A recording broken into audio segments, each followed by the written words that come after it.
Bismillah ar-Rahman ar-Rahim. Assalamu alaikum wa rahmatullahi wa barakatuh. Respected brothers and sisters, it's the mercy of Allah subhanahu wa ta'ala that we will be entering into the last 10 days of the month of Ramadan tonight, inshallah.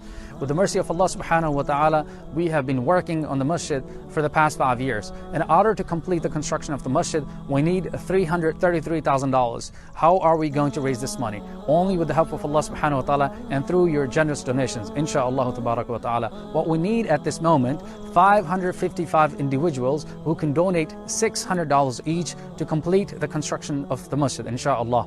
What we need at this moment is to do the stucco of the masjid, alongside to install the elevator of the masjid, and finally the parking lot of the masjid. As you can see, it's 3.65 acres land and we have masjid on it, and what we need is to complete the parking lot.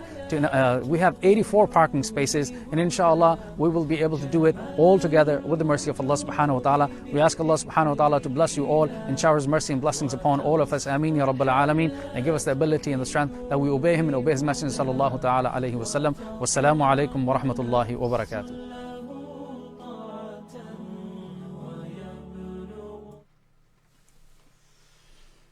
نحمد ونصلي على رسوله الكريم أما بعد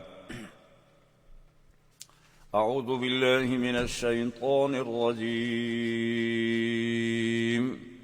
بسم الله الرحمن الرحيم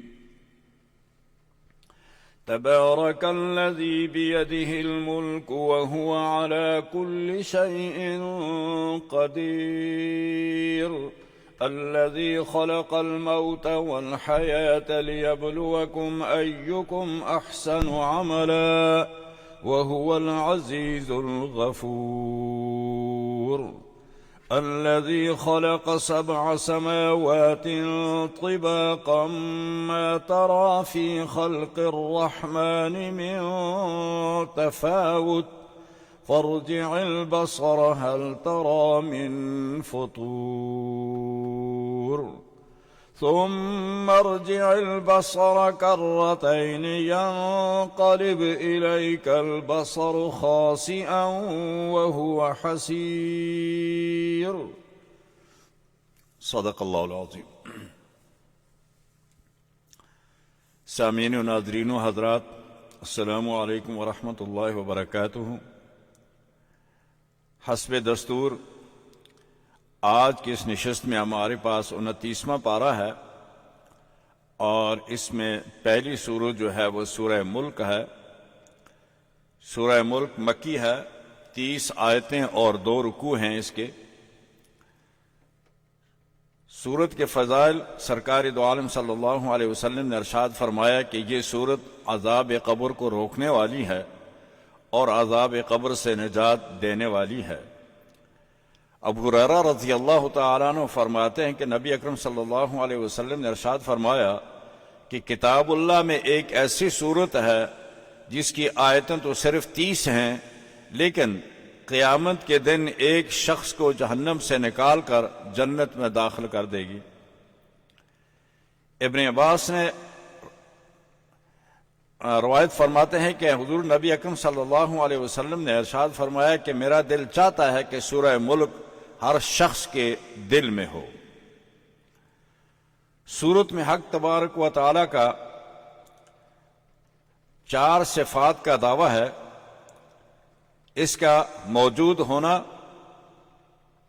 انتہائی درجے کی حفاظت، کمال کے مالک ہونا، آسمان زمین پر اس کی حکومت ہونا، اور ہر چیز پر اس کا قادر ہونا. یعنی اللہ تبارک و تعالیٰ کی 4 صفات اس میں یہاں بیان کی ہیں، جن میں سے یہ کہ ایک تو وہ ہر جگہ موجود ہے، انتہائی درجے کی صفات کامل کا وہ مالک ہے، آسمان و زمین اس پر اس کی حکومت ہے، ہر چیز اس کے قبضہ قدرت میں ہے.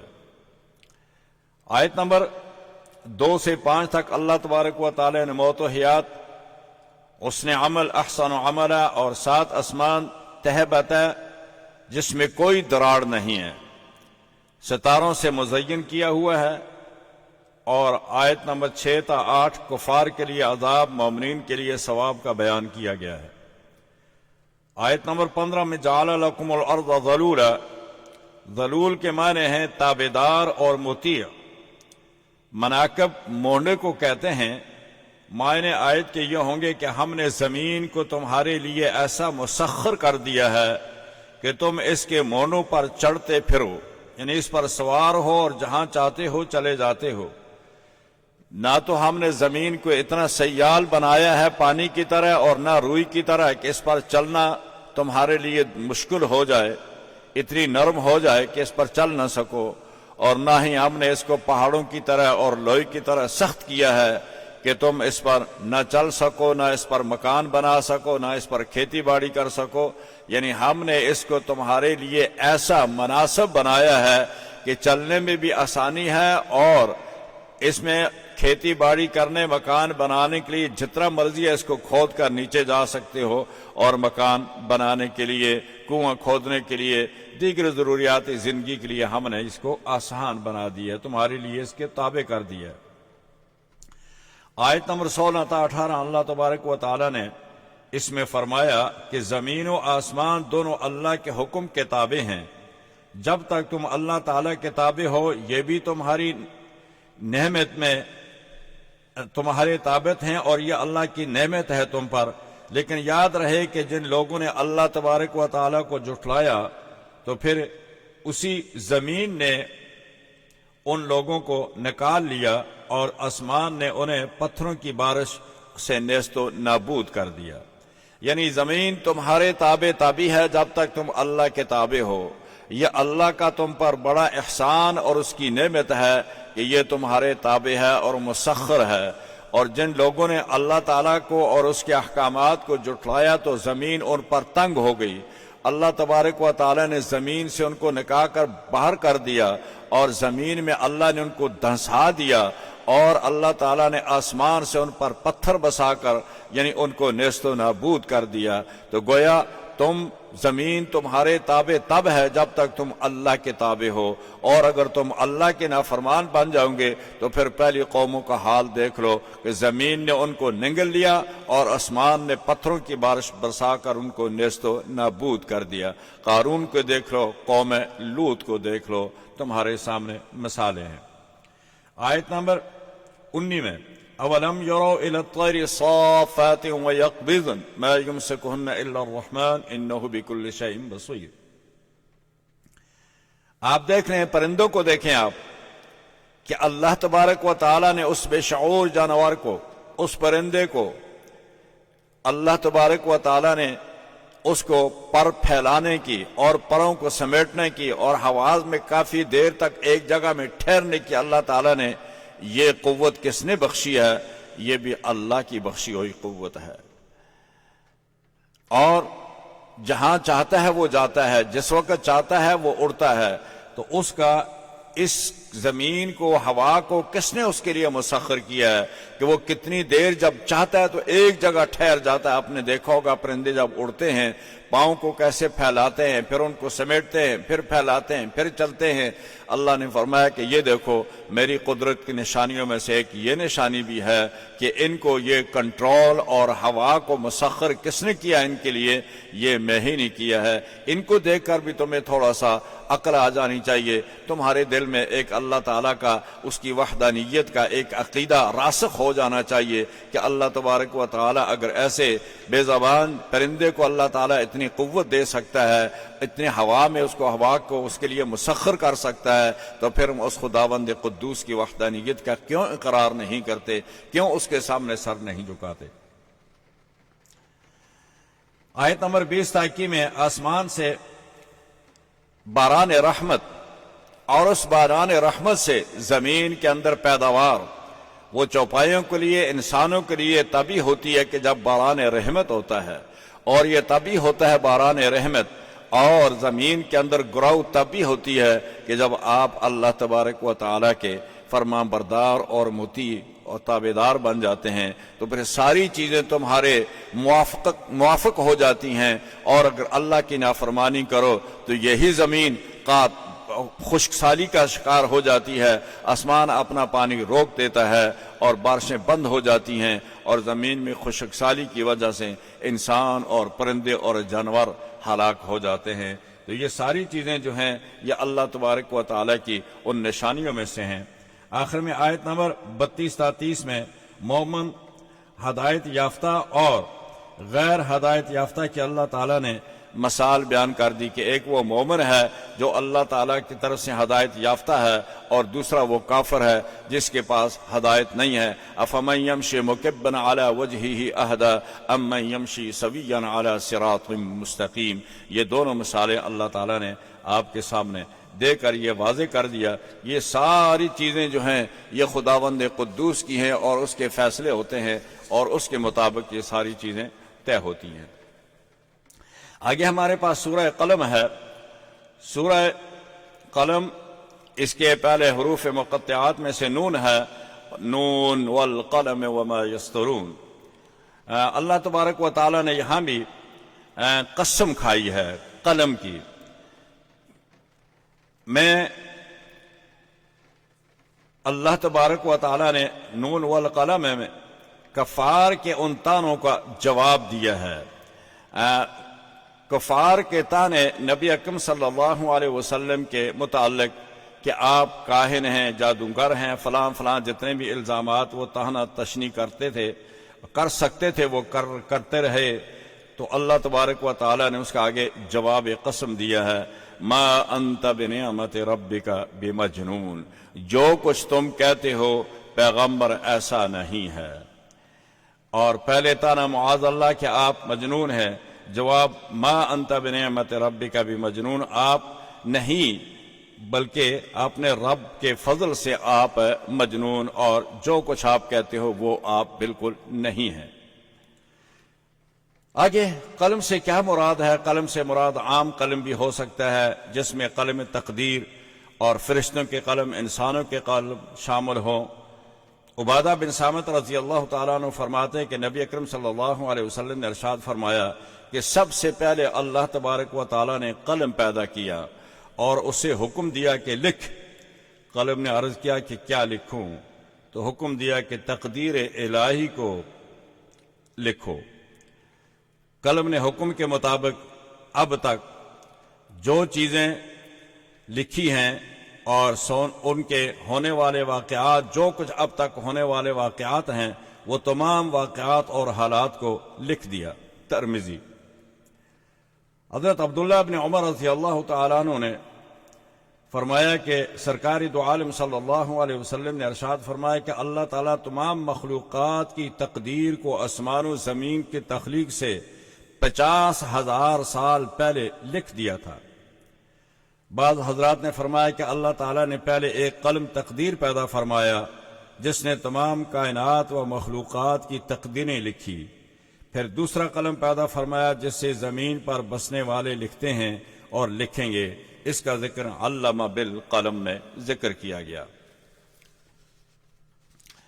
اسی طرح آگے وَإِنَّ لَكَ لَأَجْرًا غَيْرَ مَمْنُونَ، اللہ تبارک و تعالیٰ نے رسول اکرم صلی اللہ علیہ وسلم کے لیے ارشاد فرمایا کہ بے شک آپ کے لیے اجر عظیم ہے، اور بے شک آپ اخلاق کے ان اعلیٰ درجوں پر فائز ہیں۔ کیا ایسے دیوانے اور مجنون ایسے درجوں پر فائز ہوتے ہیں؟ آپ تو لوگوں کو اعلیٰ اخلاق اور تعلیم دینے والے ہیں، کیا ایسا معلم ہوتا ہے کہ جو دوسروں کو تعلیم دے اور خود اس کے اپنے اخلاق یا اس کے اپنا جو ذہن ہے وہ ٹھیک نہ ہو؟ ایسا نہیں ہوتا ہے۔ یہ ان بیوقوف مشرکین کی یہ طعنہ زنی ہے اور یہ ان کا باطل خیال ہے، اس کی اللہ تعالیٰ نے پرزور مذمت کی ہے۔ حضرت عائشہ صدیقہ رضی اللہ تعالیٰ عنہ فرماتی ہیں کہ کان خلقہ قرآن، یعنی آپ کا خلق خود قرآن ہی ہے۔ آپ صلی اللہ علیہ وسلم کے اخلاق جو تھے وہ قرآن ہی آپ کا اخلاق تھا۔ حضرت انس رضی اللہ تعالیٰ عنہ 10 سال سرکار دو عالم صلی اللہ علیہ وسلم کی خدمت میں رہے، لیکن آپ فرماتے ہیں کہ ان 10 سالوں میں آپ نے مجھے کبھی بھی یہ نہیں کہا کہ تم نے وہ یہ کام کیوں کیا یا فلاں کام آپ نے کیوں نہیں کیا یا وہ درست نہیں تھا۔ آپ نے کبھی بھی یہ سوال مجھ سے نہیں کیا۔ حضور صلی اللہ علیہ وسلم کے اخلاق مبارکہ سے سیرت کی کتابیں بھری پڑی ہیں. دنیا میں سب سے زیادہ اگر کوئی کتابیں لکھی گئی ہیں تو وہ خاتم النبیین صلی اللہ علیہ وسلم کی سیرت میں لکھی گئی ہیں. آگے ارشاد فرمائے کہ وَلَا تُطِعْ كُلَّ حَلَّافٍ مَّهِينٍ، آپ بات نہ مانیں اس شخص کی جو بہت قسمیں کھانے والا ہو اور ذلیل بھی ہو، لوگوں پر عیب لگانے والا بھی ہو، غیبت کرنے والا بھی ہو، بکثرت گناہ کرنے والا بھی ہو، بہت قسمیں کھانے والا، کج خلق، بخیل اور چغل خور اور نیک کاموں سے روکنے والا ہو، اور ان سب صفات رذیلہ کے ساتھ ساتھ وہ زنیم بھی ہو، یعنی بے اصل بھی ہو. زنیم کے معنی وہ شخص جس کا نسب کسی باپ سے ثابت نہ ہو، جس کو آپ اپنی زبان میں یا ہماری زبان میں اس کو حرامی کہتے ہیں. آگے فرمایا کہ سنسمہ علی الخرطوم، ہم قیامت کے دن اس کے ناک پر ایک داغ لگا دیں گے تاکہ وہ پورے لوگوں کے اندر اس وقت وہ اس کی رسوائی ظاہر ہو سکے اور وہ رسوا ہو جائے. پہلی آیت میں عام کفار کی بات نہ ماننے کا حکم تھا، اور اس آیت میں ایک خاص شریر کافر ولید بن مغیرہ کی صفات رذیلہ کا بیان کیا گیا ہے. اس اعراض کرنے والے کا نام کیا تھا؟ وہ ولید بن مغیرہ تھا. ولید بن مغیرہ مکہ کے اندر سب سے مالدار آدمی تھا، اور اس کے پاس بیٹے بھی اس کی خدمت میں رہتے تھے. تو قرآن کریم نے اس کی یہاں وہ حرکتیں بیان کی ہیں کہ یہ وہ شخص تھا، اور اس نے نبی کریم صلی اللہ علیہ وسلم کو ستایا، اور یہ ہمیشہ بار بار ان سے باتیں کرتا تھا، اور اس کا آگے ذکر کیا.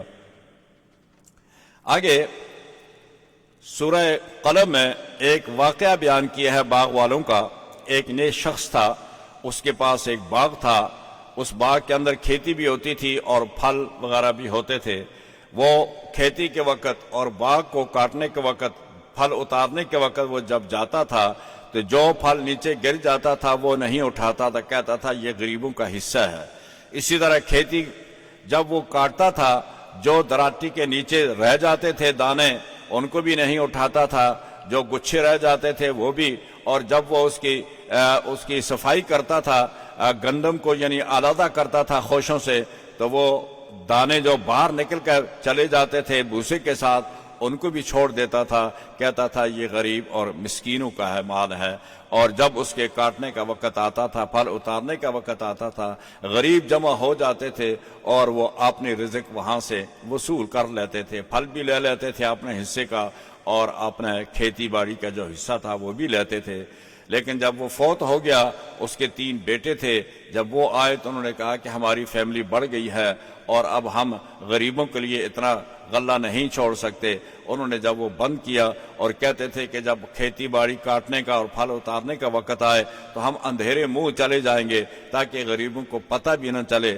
انہا لیستسلمنہا مصبحین، کہ ہم سویرے سویرے جا کر یہ سارا مال ہم لے کے آ جائیں گے. تو اللہ تبارک و تعالی نے کہا کہ ایسا نہیں ہوگا. فطاف علیہا طائف من ربک وہم نائمون، اور وہ سوتے رہے. اللہ تبارک و تعالی نے آسمان سے ایک ایسی آگ بھیجی جس نے ان کے اس باغ اور کھیتی کو جلا کر راکھ کر دیا. اور صبح جب وہاں پہنچے تو ان کو یہ شبہ ہونے لگا کہ کیا یہ وہی جگہ ہے یا کہ ہم بھول گئے ہیں، انا لضالون، ہم راستہ بھول گئے ہیں. لیکن ایک نے کہا کہ نہیں، جگہ تو وہی ہے، لیکن اللہ تبارک و تعالی نے تمہاری نیتوں کی وجہ سے اللہ تعالی نے تمہارے اس باغ کو نیست و نابود کر دیا. تو اسی طرح فرمایا کہ کذالک العذاب والعذاب الآخرۃ اکبر لو کانوا یعلمون.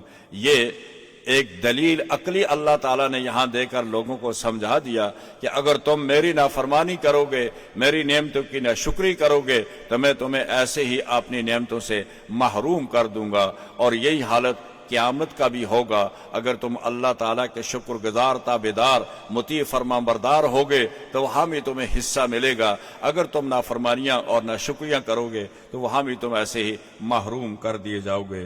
غالباً یہ عدل و انصاف کا جو پیمانہ ہے یہ دنیا میں بھی ہے، آخرت میں بھی ہے. اگر یہ اتباع اور شکر گزاری اور نافرمانی کے پیمانے ختم کر دیے جائیں تو پھر نہ دنیا کے اندر انصاف رہے گا نہ آخرت میں رہے گا۔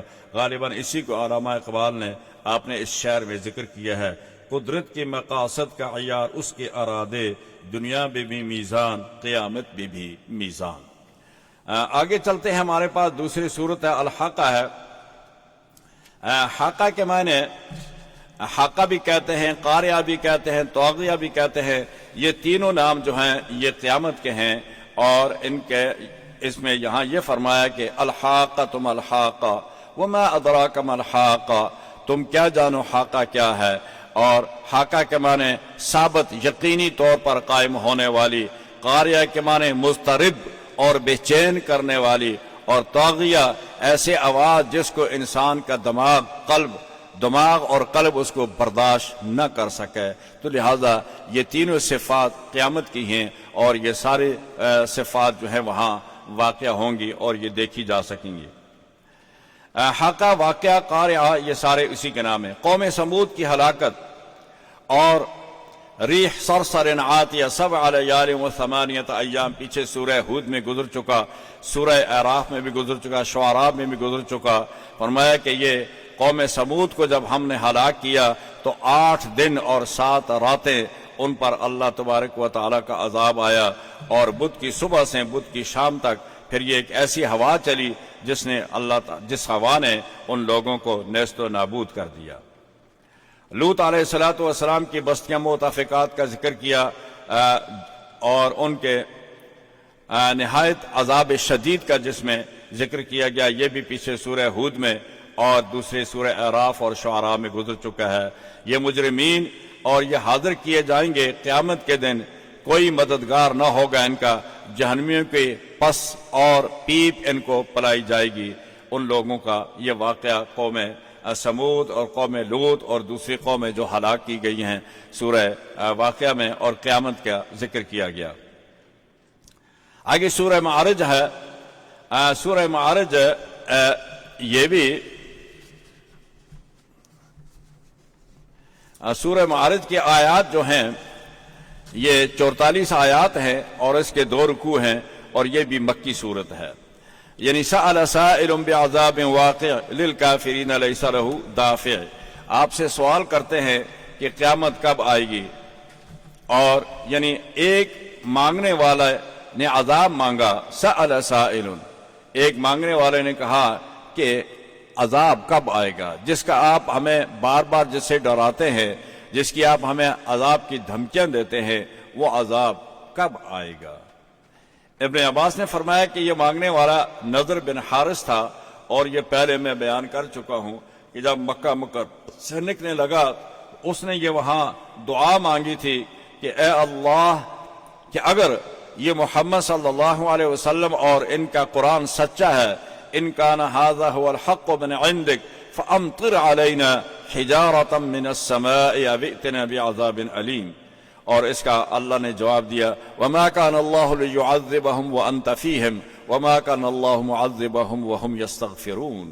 یہاں تو بہت سارے مسلمان مکہ میں رہتے ہیں، پیغمبر صلی اللہ علیہ وسلم کے ماننے والے رہتے ہیں، آپ خود اس شہر میں موجود ہیں، تو جب تک ہمارا نبی کسی شہر میں موجود ہوتا ہے ہم اس پر عذاب نہیں دیتے، لیکن جب ہم عذاب لانا چاہتے ہیں تو اپنے پیغمبروں کو وہاں سے نکال دیتے ہیں۔ پیغمبر بھی موجود ہے، پیغمبر کے تابعدار، اس کے ماننے والے پیروکار ایمان والے مکہ میں موجود ہیں، اور وہ رات دن اللہ کی بارگاہ میں استغفار اور دعائیں اور تسبیح و تعلیل میں مصروف ہیں، اس لیے ہم اس شہر میں ابھی عذاب نہیں لائیں گے۔ آگے فرمایا کہ معارج کے معنی اوپر چڑھنے کے ہیں، سیڑھی کو بھی کہا جاتا ہے۔ ابن مسعود رضی اللہ تعالیٰ نے فرمایا کہ ذی المعارج کے معنی ہیں ذی السماوات، یعنی مالک السماوات، تعرج الملائکۃ، یعنی یہ درجات تہ بتہ اوپر نیچے ہیں، ان درجات کے اندر فرشتے چڑھتے ہیں، آتے ہیں، جاتے ہیں، جبرائیل ہیں، تمام دوسرے فرشتے ہیں، ان کی آمد و رفت کا سلسلہ یہاں جاری رہتا ہے۔ آگے یعنی جس عذاب کا ذکر آیا بعذاب واقع، یہ عذاب اس دن واقع ہوگا جس کی مقدار 50,000 سنہ فاصبر صبرا جمیلا۔ حضور صلی اللہ علیہ وسلم نے اس دن کے متعلق آپ سے سوال کیا گیا، لوگوں نے آپ سے سوال کیا کہ یا رسول اللہ وہ 50,000 سنہ کیا ہے؟ آپ صلی اللہ علیہ وسلم نے ارشاد فرمایا کہ قسم ہے اس ذات کی جس کے قبضہ میں میری جان ہے، یہ دن مومن پر اتنا ہلکا ہوگا کہ ایک نماز فرض ادا کرنے کے وقت سے بھی کم ہوگا۔ اور آگے فرمایا کہ حدیث میں اس دن کی مقدار کفار کے لیے 50,000 سنہ کہا گیا ہے، اور مومنین کے لیے ایک نماز کے وقت کی مقدار ہوگا علی حسب مرابط الناس، جتنے جیسے لوگوں کے مرتبے ہوں گے اسی حساب سے اس دن کا طویل ہونا اور اس دن کا شارٹ ہونا بھی اسی کے مطابق ہوگا۔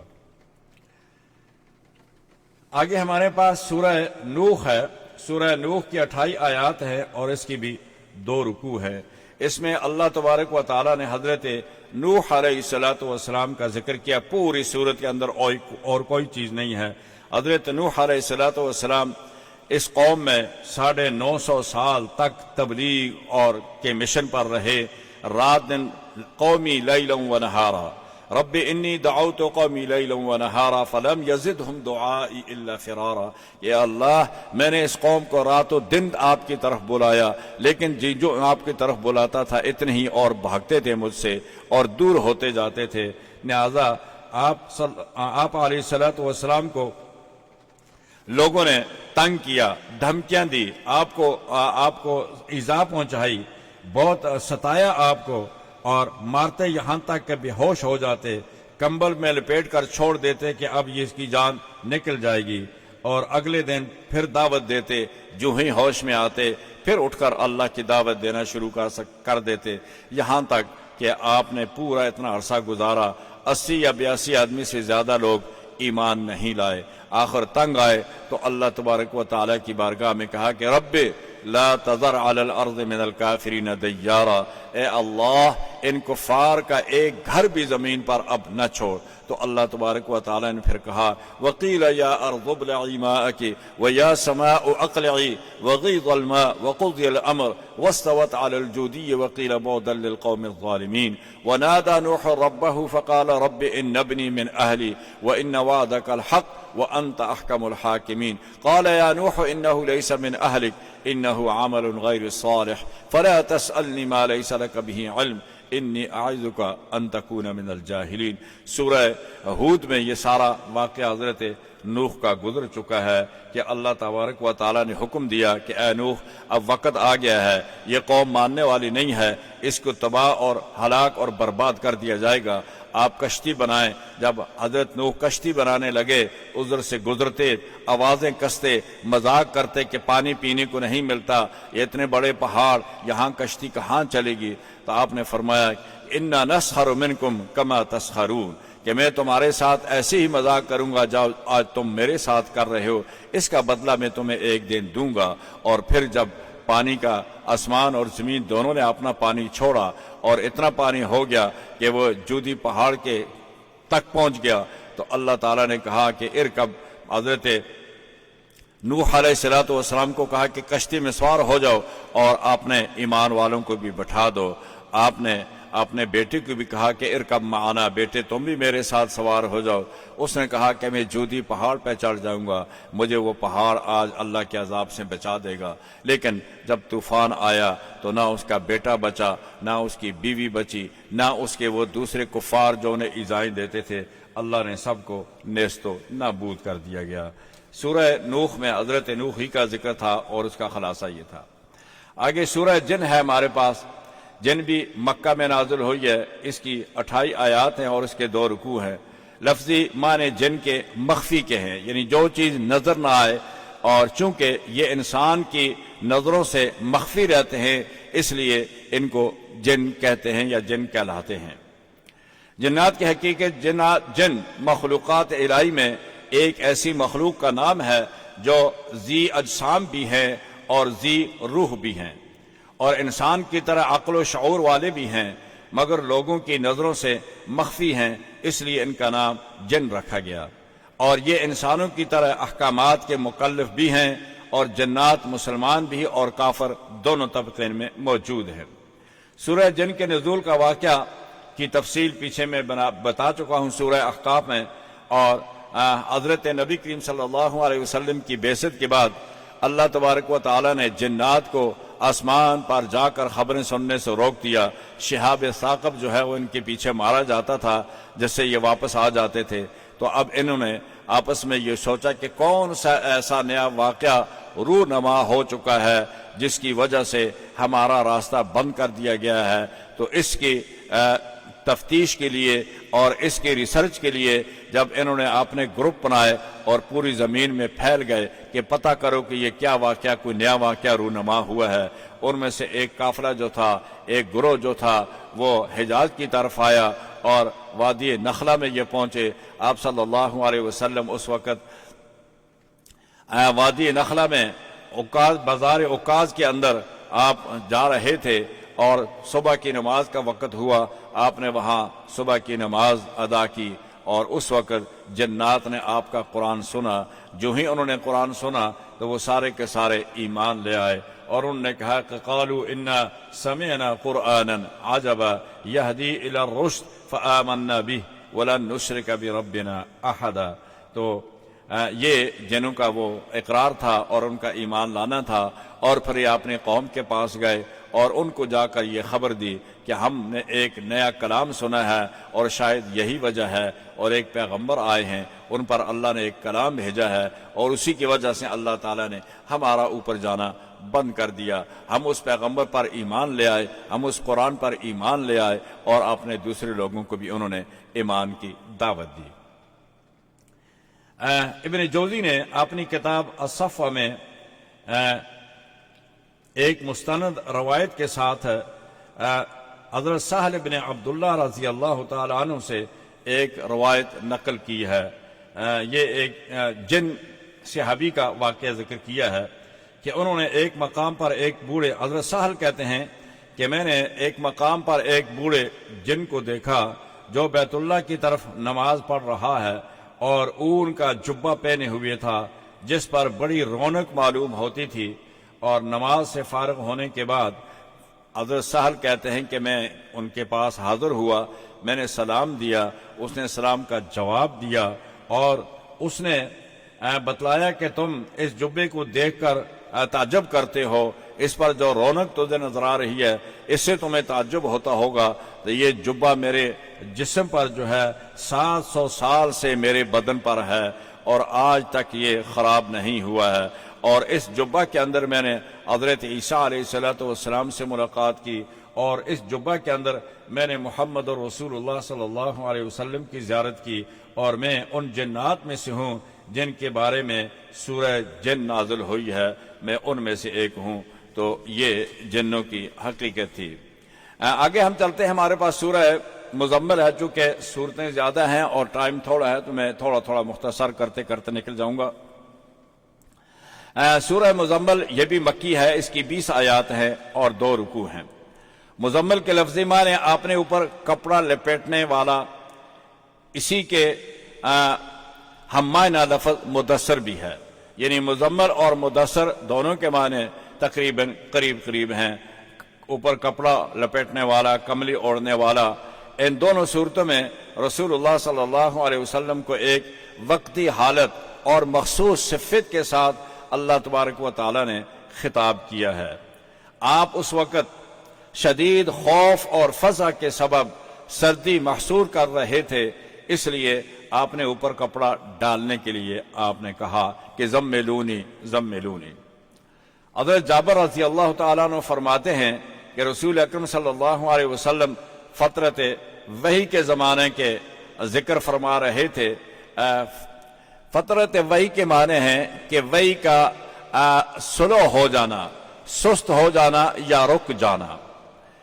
سورہ علق نازل ہوئی، پہلی سورت تھی قرآن کی، رسول اللہ صلی اللہ علیہ وسلم پر جب نازل ہوئی تو اس کے بعد کچھ عرصہ وحی کا سلسلہ درمیان میں رک گیا، کچھ عرصہ وحی کا سلسلہ درمیان میں تھم گیا اور سست ہو گیا، اور اس سلسلہ میں آپ نے فرمایا کہ ایک روز میں چل رہا تھا کہ اچانک ایک آواز سنی میں نے، تو نظر اٹھا کر میں نے آسمان کی طرف دیکھا تو کیا دیکھتا ہوں کہ وہی فرشتہ جو غار حرا میں میرے پاس آیا تھا، وہی فرشتہ آسمان سے نیچے ہوا میں اور آسمان اور زمین کے درمیان ایک معلق کرسی پر بیٹھا ہوا ہے جس کے بہت بڑے بڑے بازو ہیں، بعض روایات میں 600 بازو اس کے ذکر کیے گئے ہیں۔ اور اس وقت بھی مجھ پر ایسا ہی رعب اور ہیبت طاری ہوئی جیسے مجھ پر پہلے غار حرا میں ہوئی تھی۔ اور اس وقت آپ صلی اللہ علیہ وسلم جب گھر واپس آئے، دوسری روایت میں آتا ہے کہ آپ وہاں رعب کی وجہ سے بے ہوش ہو کر گر پڑے، اور پھر جب ہوش میں آئے تو آپ گھر آئے اور آپ نے ام المومنین خدیجۃ الکبریٰ رضی اللہ تعالی عنہا سے کہا کہ زملونی زملونی، مجھ پر کپڑا کمبل لٹا دو، مجھ پر کپڑا اوڑھ دو، کپڑا مجھ پر اڑا دو۔ اور اسی طرح پھر فرمایا کہ نماز تہجد کا حکم ہوا، وہ تقریباً رات کا چوتھائی حصہ ضرور قیام کیا کریں، اور تہجد فرض کر لیے گئے۔ یہ حکم کافی بھاری تھا، مشکل تھا ہمارے لیے، لیکن اس کے باوجود ہم اس پر عمل کرتے رہے۔ بعد میں سال کے آخر میں اللہ تبارک و تعالی نے مزمل کی آخری آیت نازل فرمائی اور کہا کہ فَقْرَؤُوا مَا تَيَسَّرَ مِنَ الْقُرْآنِ، اب آپ جتنا آسانی سے کھڑا ہو سکتے ہیں کھڑا ہوئیں اور تہجد پڑھیں۔ زیادہ آپ کو اتنی پوری رات یا اس کا 3 کوارٹر کھڑا ہونے کی یا آدھا حصہ کھڑا ہونے کی ضرورت نہیں ہے۔ یہ حکم جس میں حکم ہوا کہ جتنا آسانی سے کھڑا ہو سکتے ہیں کھڑے ہوں اور تہجد پڑھ لیں۔ پھر جب 5 نماز معراج کی رات میں فرض ہوئی تو تہجد کی فرضیت منسوخ کر دی گئی، لیکن آپ صلی اللہ علیہ وسلم اس کو ہمیشہ پڑھتے رہے اور آپ کے صحابہ بھی، لیکن وہ سنت باقی رہی۔ اور ابھی بھی اگر آپ لوگ پڑھ سکیں، اللہ توفیق دے، تو اس کے بہت بڑے فوائد ہیں، اس کو ضرور پڑھا کریں۔ ایک تو سنت بھی پوری ہوگی اور ایک یہ ہے کہ آپ کو اجر اور ثواب بھی ملے گا۔ اگر ترتیل قرآن کا ذکر، حسن صوت، قواعد و تجوید اور کے ساتھ قرآن پڑھنے کا آگے حکم دیا گیا، اور فرمایا کہ اِنَّا سَنُلْقِي عَلَيْكَ قَوْلًا ثَقِيلًا إِنَّ نَاشِئَةَ اللَّيْلِ هِيَ أَشَدُّ وَطْئًا وَأَقْوَمُ قِيلًا۔ ثقیلہ معنی قرآن ہی ہے، اور اس کے احکام حلال و حرام وغیرہ جتنے احکام ہیں، ظاہر ہے کہ وہ اتنے آسان نہیں ہیں، یعنی وہ مشکل کام ہے۔ اور قرآن کریم خود بھی ثقیلہ کے معنی یعنی اللہ کی یہ وحی ہے، اور اس کا بہت بڑا رعب اور اس کا بوجھ ہوتا ہے۔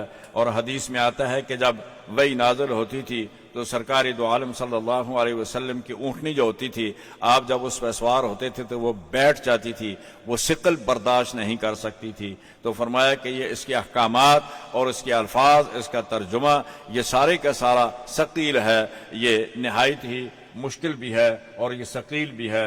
اس کے اندر جو مسائل ہیں، حلال و حرام ہے، اس کے اندر جتنے احکامات ہیں، ظاہر ہے کہ وہ سارے کے سارے ثقیل ہیں، اس لیے انہیں تو قولاً ثقیلہ سے تعبیر کیا گیا ہے۔ آگے اگلے فرمایا کہ اِنَّ نَاشِئَةَ اللَّيْلِ هِيَ أَشَدُّ وَطْئًا وَأَقْوَمُ قِيلًا۔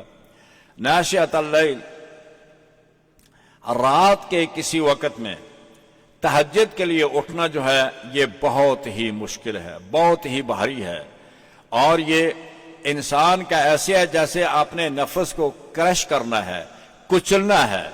اور اگلا لفظ فرمایا کہ وطئا واقوم قیلا، وطئن اور وطاءن۔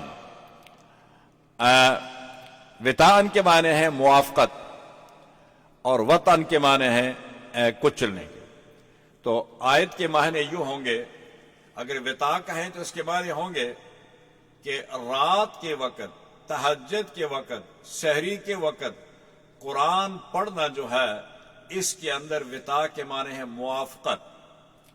اور موافقت سے مراد یہ ہوگی کہ جب آپ رات کے وقت تیسرے پہر اٹھ کر اللہ کی عبادت میں مشغول ہو جائیں گے تو آپ کے زبان اور آپ کا دل، آپ کا دماغ، آپ کے کان، یہ سارے کے سارے آپس میں موافقت کریں گے۔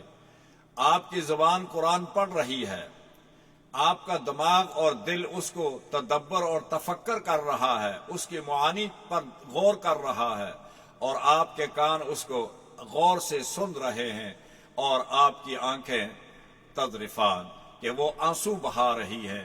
جب خوف کا اور عذاب کی آیت آتی ہے تو آپ کے آنسو بہتے ہیں، اور آپ جب رحمت کی آیت پڑھتے ہیں تو اس کو بار بار دہراتے ہیں، تو یہ اس وقت آپ کے ان ساری چیزوں کی زبان، کان اور آپ کا دل و دماغ اور آپ کی آنکھیں، ان سب کی آپس میں موافقت ہو جاتی ہے، تو اس وقت کا پڑھنا بہت ہی آپ کے لیے فائدہ مند ہے، اور یہ پڑھا کریں۔ اللہ ہم سب کو اس کی توفیق عطا فرمائے۔ آخر میں سورت کے اللہ تبارک و تعالی نے نماز، روزہ اور اللہ کے راستے میں خرچ کرنے کی فضائل بیان کیے ہیں، اور فرمایا کہ جو کچھ تم آگے وَمَا تُقَدِّمُوا لِأَنفُسِكُم مِّن خَيْرٍ تَجِدُوهُ عِندَ اللَّهِ، جو کچھ بھی تم آگے بھیجو گے تو وہ اس کو اللہ تعالیٰ کے ہاں قیامت کے دن ضرور پاؤ گے، اور وہاں تمہیں اس کا بدلہ بھی دگنا ملے گا، اجر اور ریوارڈ بھی تمہیں ملے گا۔ اگلی آیت ہمارے پاس سورۃ المدثر ہے۔ سورہ مدثر یہ بھی مکی ہے، اور اس کی 26 آیات ہیں اور 2 رکوع ہیں۔ سورۃ مدثر قرآن کی پہلی صورتوں میں سے ہے، یعنی مزمل اور مدثر یہ ساتھ ساتھ نازل ہوئی ہیں۔ سب سے پہلے سورہ علق ہے، اقرأ بسم ربک الذی، اس کے بعد فترت وحی کے بعد، پھر یہ بندش کے بعد، پھر یہ صورت نازل ہوئی۔ پھر آپ صلی اللہ علیہ وسلم ایک دن جیسے وہ پیچھے گزر چکا، اس طرح پھر آپ پر یہ دوسری وحی نازل ہوئی، اور یہ ہے سورت مدثر۔ یا ایھا المدثر، اس کے اندر احکامات جو ہیں وہ یہ ہیں کہ اے کپڑا اوڑھنے والے، اور اے کپڑے میں اپنے آپ کو ڈھانپنے والے، یہ پہلا حکم تھا۔ قم فانذر، اس میں تقریباً کو 5-6 حکم ہیں اللہ تعالیٰ کے اس آیت میں۔ فرمایا پہلی بات یہ کہا کہ قم، کھڑے ہو جائیں اور لوگوں کو آخرت کے عذاب سے ڈرائیں، یعنی کھڑے ہو جائیں اور خلق خدا کی خدمت سنبھالیں۔ فانذر، لوگوں کو آخرت کے دردناک عذاب سے ڈرائیں۔ مسلمانوں کو اس وقت صرف چند ہی تھے جتنے تھے، فرمایا اس کے علاوہ تمام لوگوں کو آپ ڈرائیں۔ دوسرا حکم وَرَبَّكَ فَكَبِّرْ، صرف اپنے رب کی بڑائی بیان کیجیے گا۔ تیسرا حکم تھا وَثِيَابَكَ فَطَهِّرْ، اپنے کپڑوں اور جسم کو ظاہری ناپاکیوں سے صاف رکھیے گا۔ اور چوتھا حکم تھا وَالرُّجْزَ فَاهْجُرْ، یعنی بتوں کو اور گناہ اور معصیت کو چھوڑیے گا۔ بتوں سے آپ بھی پہلے بھی بیزار تھے، آپ نے تو پہلے بھی بت چھوڑے ہوئے تھے، آپ نے کبھی بتوں کے قریب نہیں گئے، یعنی آئندہ بھی ان سے دور رہیے گا۔ مشرک جتنا بھی آپ پر زور لگائیں، آپ ان کو ناپسند کریں اور ان سے آپ دور رہیے گا۔ اور پانچواں حکم وَلَا تَمْنُن تَسْتَكْثِرْ، اور کسی پر یہ احسان نہ کیجیے گا کہ جو کچھ آپ نے اس کو دیا ہے اس سے زیادہ مل جائے، ایسا بھی کبھی مت سوچیے گا۔ چھٹا حکم تھا وَلِرَبِّكَ فَاصْبِرْ، اللہ کے احکام پر پابندی سے اور پابندی پر اپنے نفس کو قائم رکھیں، یعنی اللہ کے احکامات پر اپنے آپ کو بڑی پابندی کے ساتھ قائم اور دائم رکھیں۔ جو بھی اس راستے میں مصائب آئیں ان پر صبر بھی کریں۔ آگے فَإِذَا نُقِرَ فِي النَّاقُورِ، اور فی الناقور کے معنی ہیں پھونک جانے والا، یعنی آخرت میں جب سور پھونکا جائے گا۔ آگے اللہ تبارک و تعالی نے ولید بن مغیرہ کا واقعہ بیان کیا ہے کہ ان کا ایک طویل واقعہ ہے۔ ولید بن مغیرہ ابو جہل کا مکالمہ ہے آپس میں، تو ولید بن مغیرہ نے جا کر رسول اللہ کا قرآن سنا، اس نے کہا کہ نہ وہ سحر ہے نہ وہ جادو ہے، لیکن وہ کہنے لگے کہ شاید آپ اس کے پاس جاتے ہیں آپ اپنی حاجات کے لیے، اور ابو جہل نے ان سب چیزوں کی تصدیق بھی کر دی۔ ابو جہل کہا کہ واللہ ایسا ہی ہے کہ جیسے آپ کہتے ہیں وہ نہ جادو ہے نہ وہ کاہن ہے، لیکن اب آخر ہم اس کو کہیں کیا؟ تم کذاب کہتے ہو، وہ ساری زندگی ہمارے درمیان رہا، کبھی جھوٹ نہیں بولا، واللہ۔ پھر ابو جہل نے کہا کہ ہاں وہ ایسا ہی ہے۔ پھر ابو جہل نے کہا کہ تم ہی بتاؤ لوگوں کو کیا کہیں کہ ان سے روکا جائے؟ تو اس نے کہا کہ ولید نے انہو فکر وقدر فقتل کیف قدر ثم قتل کیف قدر ثم نظر ثم عبس وبصر ثم ادبر واستكبر فقال ان هذا الا سحر يؤثر. انہوں نے کہا کہ اس کے علاوہ ہم اور کچھ نہیں کہہ سکتے کہ وہ جادو ہے. یعنی یہ ایک کمبخت ولید نے حضور کی صداقت، نبوت اور رسالت پر یقین کرنے کے باوجود غصہ اور غیرت میں آ کر اور مغلوب ہو کر ابو جہل سے مخالفت کرنا طے کر لیا. اس پر اللہ تبارک و تعالی نے اس کے لیے کہا قتل کیف قدر ثم قتل کیف قدر. اس پر لعنت بھی بھیج لی اور فرمایا کہ وہ تو تباہ ہو گیا، وہ برباد ہو گیا. ابو جہل نے جب آیت سنی کہ جہنم کے خازن 29 فرشتے ہیں تو قریش کے نوجوانوں کو کہنے لگا کہ اس کی تمہیں کیا فکر ہے، وہ تو صرف 19 ہیں اور 19 فرشتے ہیں، وہ تو صرف 19 ہیں، تو میرے دائیں ہاتھ میں 10 ہیں اور بائیں ہاتھ میں 9 ہیں، ان کو میں اکیلا ہی کافی ہوں دائیں اور بائیں کی طرف. آخر میں فرمایا جہنم میں جانے کے اسباب نمازیں نہیں پڑھتے تھے، مسکینوں کو کھانا نہیں کھلاتے تھے اور اہل باطل کے ساتھ تھے جو اسلام کو جھٹلاتے تھے، اور ہم بھی ان کے ساتھ شریک ہوتے تھے اور آخرت کا انکار کرتے تھے، یہاں تک کہ قیامت کی آ پہنچی. یعنی یہ ساری ان کے اندر یہ صفات ہوں گی جس کی وجہ سے وہ جہنم میں جائیں گے. نماز نہ پڑھنا اور اہل باطل کے ساتھ، اسلام کے ساتھ مذاق کرنا، آخرت کا انکار کرنا، یہاں تک کہ قیامت کا دن آ گیا. اور اس وقت البتہ اللہ کے فرشتے، انبیاء، شہداء، صالحین گناہ گاروں کی شفاعت تو کریں گے، لیکن کفار کے لیے کہا کہ کفار اور منافقین کی طرف سے کسی قسم کی سفارش قابل قبول نہ ہوگی. لیکن اللہ کے بندے، فرشتے، انبیاء، شہداء، صالحین، گناہ گار ایمان والوں کے لیے سفارش کر کے اللہ تعالیٰ سے جنت میں ان کے جانے کے لیے ان کو آمادگی کا اظہار کریں گے اور اللہ ان کی سفارش قبول فرمائیں گے. سورۃ قیامہ میں اللہ تبارک و تعالیٰ نے لا اقسم بیوم القیامہ قسم کھا کر کہا کہ شروع ہی قسم سے ہوتی ہے کہ قیامت، آخرت کے منکروں کو تنبیہ کی گئی کہ قیامت ضرور آ کر رہے گی، اور ان کے شکوک اور شبہات کا جواب دیا گیا کہ جواب قسم قیامت ضرور آ کر رہے گی. لا اقسم بیوم القیامہ ولا اقسم بالنفس اللوامہ. آگے نفس لوامہ اور نفس امارہ کا ذکر کیا گیا ہے. نفس لوامہ اور مطمئنہ دونوں خود اپنے آپ کا محاسبہ کرنے والے شخص کو، اس نفس کو لوامہ کہتے ہیں، اور اسی کو مطمئنہ بھی کہتے ہیں کہ جو اپنی غلطیوں پر اپنے نفس کو ملامت کرتا ہے وہ لوامہ کہلاتا ہے، اور جو گناہوں پر ابھارتا ہے اور بنگیختہ کرتا ہے اور لوگوں کو مبتلا کرتا ہے اور گناہوں کا داعی ہوتا ہے اس کو امارہ کہتے ہیں. تو بلا قادرین علی ان نسوی بنانا، تمہیں تعجب ہے کہ میت کے ذرات کو دوبارہ جمع کیسے کیا جائے گا؟ یعنی جب ہم مر جائیں گے، مٹی ہو جائیں گے، ہمارے ذرات ہو جائیں گے زمین کے اندر، تو وہ کیسے جمع کرے گا؟ تو جواب دیا کہ یہ بتاؤ کہ جب تم تھے ہی نہیں تو ہم نے تمہیں عدم سے وجود میں لایا، تو تمہارے وجود کو دوبارہ جوڑنا ہمارے لیے کوئی مشکل نہیں ہے. فَإِذَا بَرِقَ الْبَصَرُ وَخَسَفَ الْقَمَرُ وَجُمِعَ الشَّمْسُ وَالْقَمَرُ. اس دن صرف آنکھیں ہی خیرہ نہیں ہوں گی، بلکہ جس دن چاند سورج دونوں بے نور ہو جائیں گے، یعنی ساری چیزوں کا نور ختم ہو جائے گا. يُنَبَّأُ الْإِنسَانُ بِمَا قَدَّمَ وَأَخَّرَ. کیا آگے بھیجا، کیا پیچھے چھوڑا. بل الانسان علی نفسہ بصیرہ. انسان خوب چاہتا ہے اس نے کیا کیا ہے، وہ خوب اچھی طرح جانتا ہے کہ اس نے کیا کیا ہے، اور اپنے اعمال کو متعلق اس کو معلوم ہے. یعنی انسان اپنے گناہ جو کیے گئے ہیں، گناہ کے لیے عذر کرتا ہی رہے گا. ولو القا معاذیرا. یعنی گناہوں کے باوجود یہ کہے گا کہ یہ عذر تھا، وہ عذر تھا. یعنی گناہ اس کو معلوم بھی ہیں، لیکن اس کے باوجود اپنے گناہوں کو چھپانے کے لیے وہ عذر کرتا رہے گا. وجوہ یومئذ ناظرہ. آگے اللہ نے فرمایا کہ ایک وہ چہرے ہوں گے جو اللہ تر و تازہ ہوں گے، اللہ تبارک و تعالیٰ کو دیکھیں گے اور خوش ہوں گے. وجوہ یومئذ ناظرہ الی ربہا ناظرہ ووجوہ یومئذ باسرہ تظن ان یفعل بہا فاقرہ. ایک وہ مرجھائے ہوئے چہرے، ایک وہ تر و تازہ چہرے. اور کلا اذا بلغت التراقی وقیل من راق.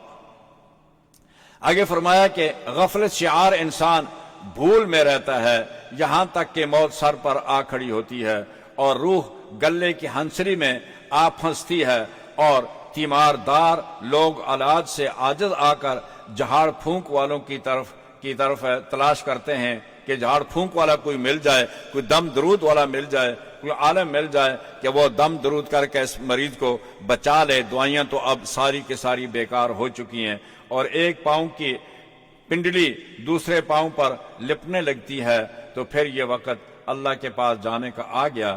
اب نہ تو توبہ قبول ہوتی ہے، نہ کوئی عمل قبول ہوتا ہے، اور یہ آخری وقت ہوتا ہے۔ عقل مند پر لازم ہے کہ اس سے پہلے اصلاح کر لے، کہ جب یہ وقت آئے اس سے پہلے توبہ کر لے اور اچھے اعمالوں کی فکر کرے۔ اولا لک فاولا 4 دفعہ اس شخص کے لیے لفظ ہلاکت استعمال کیا گیا ہے، جس نے کفر و تکذیب ہی کو اپنا شعار بنایا تھا۔ فرمایا مرنے کے وقت، مرنے کے بعد، پھر قبر میں، پھر حشر نشر کے وقت یہ ہلاکی ہو گیا ان تمام حالات میں۔ کیا وہ ذات پاک جس کے قبضہ قدرت میں موت اور حیات ہے، کیا وہ اس پر قادر نہیں کہ مردوں کو دوبارہ زندہ کر سکے؟ رسول اللہ نے فرمایا کہ آخر میں کہو کہ بلا وانا علی ذلک من الشاہدین، کہ آخر میں یہ کہا کرو کہ اللہ ہم اس بات کے گواہ ہیں، اور اللہ تعالیٰ ان تمام چیزوں پر قادر ہے۔ سورہ دہر ہے، ختم کرتا ہوں انشاءاللہ۔ حل اتی علی الانسان، یہ اس کا نام انسان بھی ہے سورت، اور اس کا دہر بھی اس کو کہتے ہیں۔ یہ بھی مکی ہے، اس کی 31 آیتیں ہیں، 2 رکوع ہیں۔ بے شک